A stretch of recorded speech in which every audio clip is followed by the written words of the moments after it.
মসজিদ সবার, মসজিদ নিয়ে দলাদলি নাই।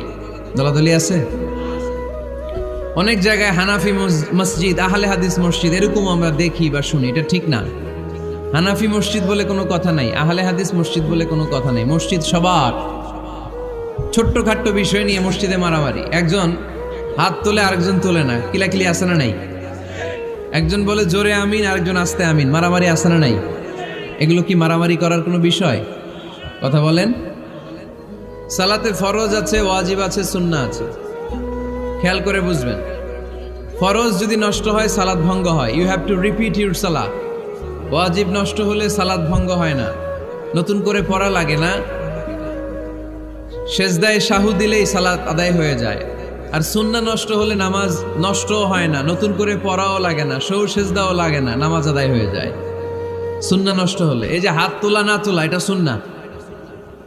আমিন জোরে বলা না বলা, এটা কি সুন্নাহ, যেটা কোনো কারণে কেউ না করলেও তার নামাজ কবুল করে নিবে কে? আর এই সব সুন্নত লই আমাদের দেশে গিলাগিলি। মৌলভীবাজারে মাশাআল্লাহ এগুলা নাই।